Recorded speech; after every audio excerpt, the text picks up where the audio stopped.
नमस्कार मित्रहो, आपण आपल्यासमोर सध्या हे जे चित्र पाहतो आहोत हे एक अतिशय दुर्मिळ या प्रकारातलं चित्र आहे. होय, हे पेंटिंग आहे श्रीमंत छत्रपती शिवाजी महाराज यांचं तंजावरी वेशातलं. आपल्या पाहण्यात आजपर्यंत शिवाजी महाराजांची जी काही चित्र आलेली असतात त्यापेक्षा हे अतिशय वेगळं असं.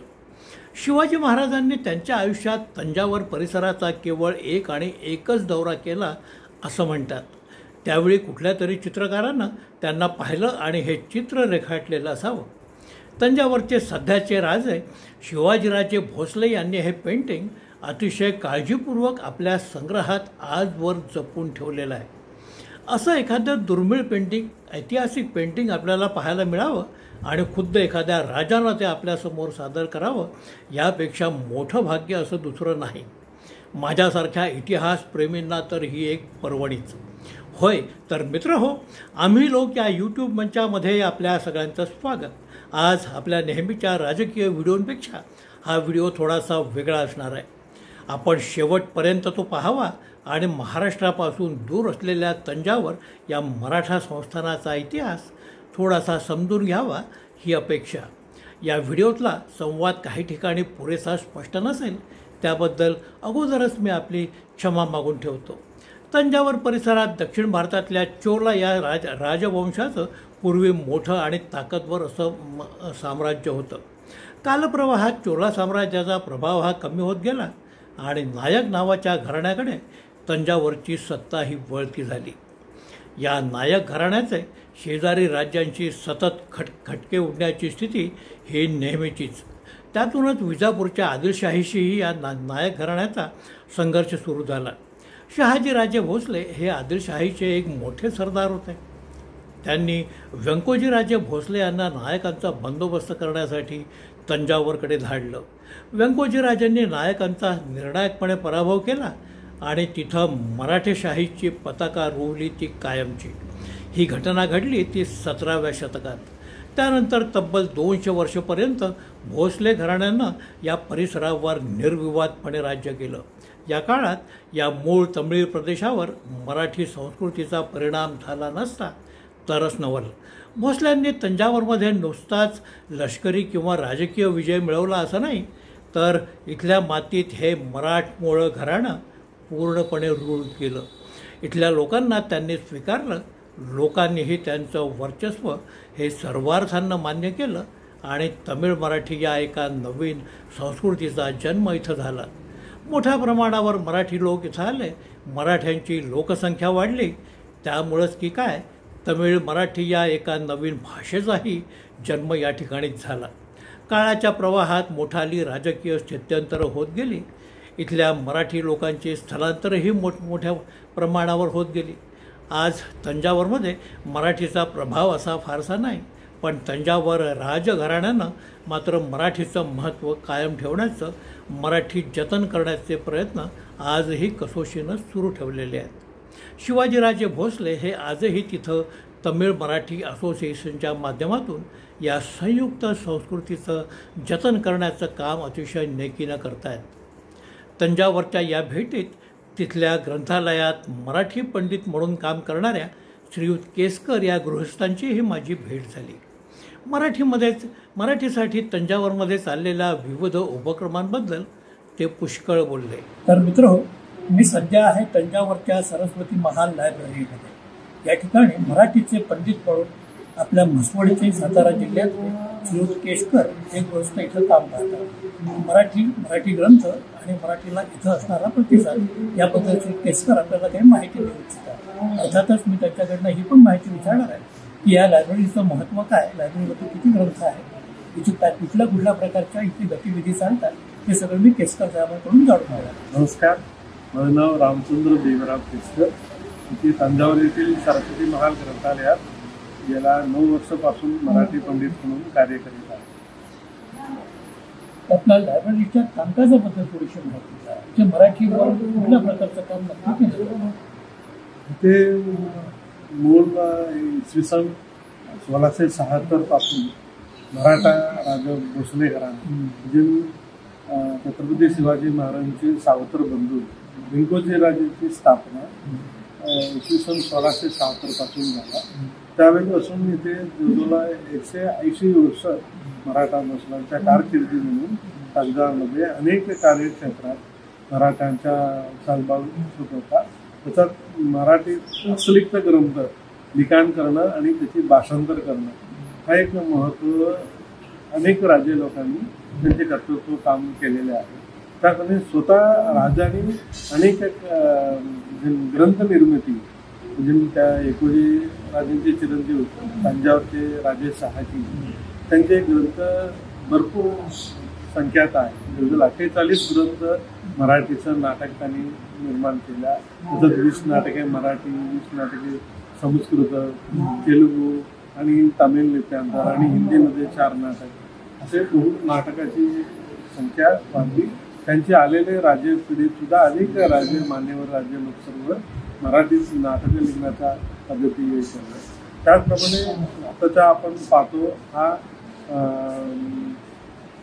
महाराजा सरफोजी सरस्वती महाल ग्रंथालय या नावाने हा ग्रंथालयाचा प्रसिद्ध आहे. त्यात सरफोजी महाराजा जे कार्य म्हणजे जुनी साहित्य म्हणा ग्रंथ म्हणा त्याची संरक्षण करण्यासाठी त्यांचे जास्त कार्य लक्षात घेऊन त्यांनी स्वतः 13-14 भाषांची उत्पन्नता होती. परभाषिकांची ग्रंथ जवळजवळ 4,500 ग्रंथ त्यांनी संग्रह म्हणून आज ग्रंथालयात ठेवलेला आहे. त्यातलं अभ्यासाने लोक सगळं ती पाना स्वरूप आपण जतन करून ठेवलेलं आहे. आता मला सांगा की मराठी भाषिकांचा प्रतिसाद कसा काय आहे या सगळ्या? इथे महाराष्ट्रातून एमफिल पीएचडी करणारे अनेक पुणे, नागपूर या युनिव्हर्सिटीचे एमफिल पीएचडी करणार आहे. ते स्टुडंट तिथले तंजावरमध्ये जे विषय आहेत त्या विषयांवर किंवा नाटक म्हणा किंवा पाककृती, फूड टेक्नॉलॉजी किंवा तंजावरी चित्रकला किंवा भरतनाट्यम किंवा दक्षिणेकडील ते संगीत, कर्नाटक संगीत असं अनेक विषयांवर अभ्यास करतात. त्यानिमित्ताने मूळ सोर्स या ग्रंथालयात उपलब्ध असतात. म्हणजे त्यांची फर्दर स्टडी म्हणून इथे रेफरन्ससाठी माहिती घेण्यासाठी इथे येतात. तर प्रतिसाद महाराष्ट्रातल्या लोकांचा चांगला आहे या लायब्ररीमध्ये? हो, अगदी जवळजवळ 40 वर्षापासून हा कार्य सर्व लोकांचा आपण करत आहोत. धन्यवाद. तर हे होते श्रीयुत केसकर. हे आपल्याला आतापर्यंत माहिती देत होते या ठिकाणी मराठीबद्दलचं काय काय काम चालतं आणि काय काय काम होत असतं. महाराष्ट्रातले अनेक विद्यार्थी इथे येऊन इथल्या ग्रंथसंपदेचा मोठा अनुभव घेतात आणि आपला अभ्यास इथून पूर्ण करतात असं त्यांचं एक म्हणणं होतं. मित्र, तंजावरचं मराठी राज्य स्थापन केलं ते व्यंकोजी राजे भोसलेंनी, पण पुढे ते सर्वार्थानं भरभराटीला आणलं ते राजे सरफोजी भोसले दुसरे यांनी.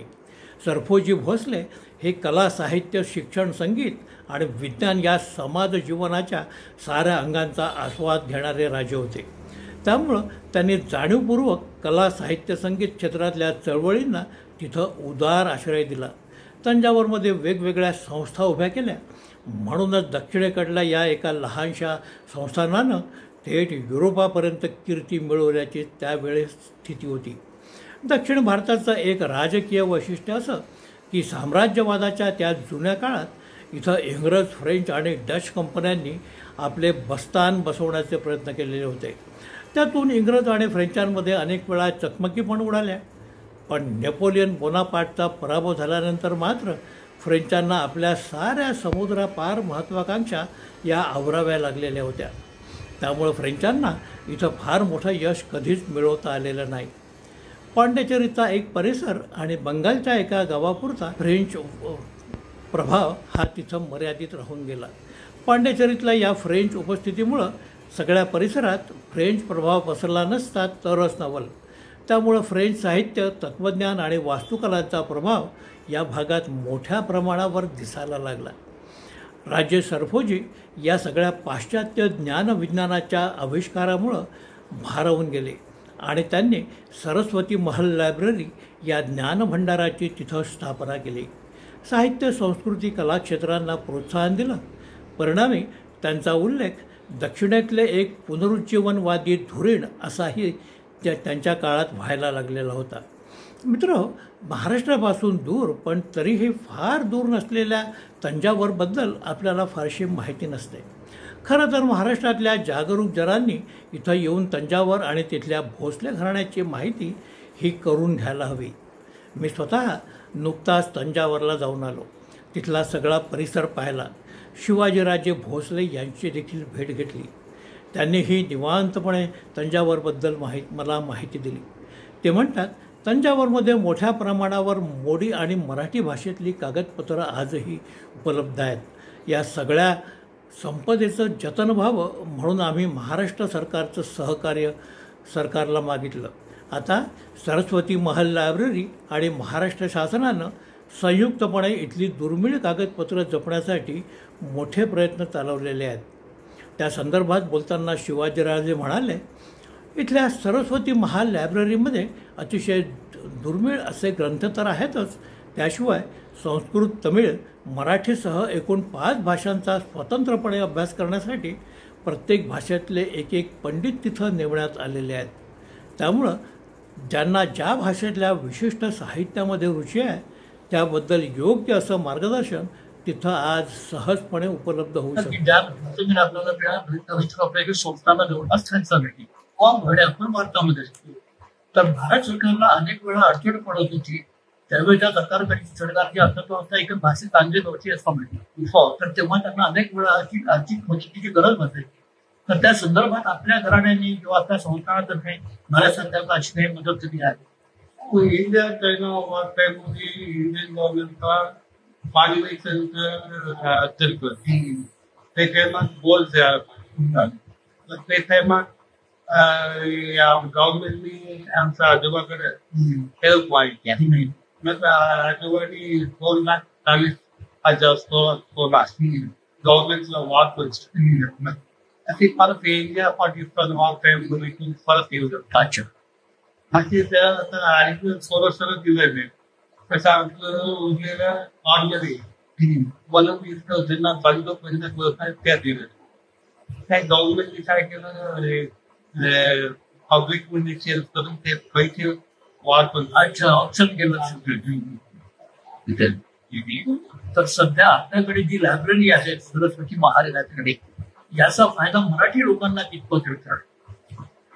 ठराव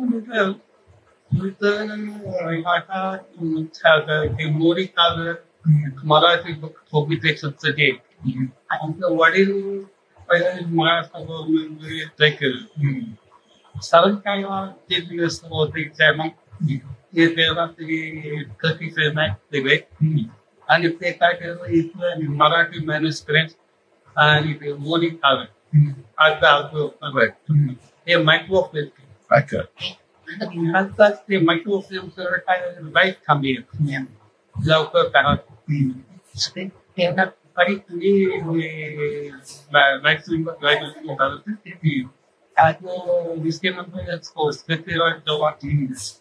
bedroom library the teacher managed it for the demand. And if we know with 15 lakh rupees, then investment in my extra. Not there like now sugarcane. And love Murray, yeah, okay, that's our. I could use that for पहिलं ते जुलूस करा आणि तेच करा खरा किती private देतो पैसे नाही ठेवून असं कधी कधी 1.5 lakh crore गव्हर्नमेंट आणि बी टोटल एक पार्टी राज्य मराठी विकास तिथं दिलेले एक बाबतीत तमिळ युनिव्हर्सिटी मराठी पब्लिकेशन राजा मराठी इतरी काढला आम्ही वेगळी तमिळ युनिव्हर्सिटी ते काम टाकता इंडेक्स चालू कंप्लीट वर्षाने या पण होईल ते काम होईल म्हणजे बाहुल जे बंद पडेल काम असं सुरू जातं आता Cooperative University the Cooperative University Clark University and we the University even mental website we take the university. But example Padisna and Kelly some students play a number. He would take seminars to each other. Again, the papers of the Nana. अजून खूप आपल्याला स्थळी आणि महाराष्ट्रातली खूप माहिती काढायला chances छान. तर मित्र, हे होते राजे शिवाजीराजे भोसले. मराठीसाठी इथं काय काय काम चाललेलं आहे ते त्यांनी आपल्याला आता समजलेलं आहे. महाराष्ट्र सरकारच्या सौजन्याने इथं जे काही दोन्ही बोडी इथली मराठीची कागदपत्र आहेत त्या सगळ्यांचं संरक्षण संवर्धन करणं आणि त्यानुसार शोध प्रबंधांकरता जे विद्यार्थी येतात त्यांच्या त्या मदतीसाठी हा सगळा ग्रंथ संभार इथं त्यांनी इथे सांभाळून आणि जतन केलेला आहे. तंजावर मधला पॅलेस कॉम्प्लेक्स म्हणजे फ्रेंच आणि भारतीय दक्षिणी वास्तुकलेनं सजवलेला एक खजिनाच आहे. सध्याचे शिवाजीराजे भोसले जिथं स्वतः राहतात तो सदर महाल दरबार, त्यांच्या बाजूलाच असणारा मराठा दरबार आणि साथीनं असलेला नायक घराण्याचा जुना दरबार, तसंच सरस्वती महाल लायब्ररी या प्रमुख वास्तू या सगळ्या परिसरात आहेत. त्याशिवाय एक प्रशस्त आर्ट गॅलरी आणि म्युझियम या वास्तूंमुळे इतिहासात डोकावून पाहण्याची संधी आपल्याला इथं सहज उपलब्ध होते. आपण आजपर्यंत साधारणतः इस्लामिक, राजपूत, मराठा आणि इंग्रजी वास्तुकलांशी बऱ्यापैकी परिचित असतो. गोवा, दमण आणि दीवमध्ये गेलो तर तिथं पोर्तुगीज बांधकाम शैलीतील चर्चेस आणि इतर रहिवाशी इमारती कशा असतात ते आपल्याला कळून जातं. पण फ्रेंच वास्तुकला मात्र आपल्याला साधारणतः केवळ पांडिचेरी आणि तंजावरमध्येच पाहायला मिळते. इस्लामिक किंवा राजपूत वास्तुकलेमध्ये नक्षीकामाला मोठंच महत्त्व दिलं गेलेलं आपण पाहतो. पण इंडो फ्रेंच वास्तुकलेमध्ये मात्र नक्षीकामापेक्षा भव्यतेला प्रचंड महत्त्व आहे. वरच्या नायक दरबाराची उंची पाहिली की एखाद्या सभागृहाची उंची इतकी मोठी, इतकी उंच असू शकते हे पहिल्यांदाच कळून जातं.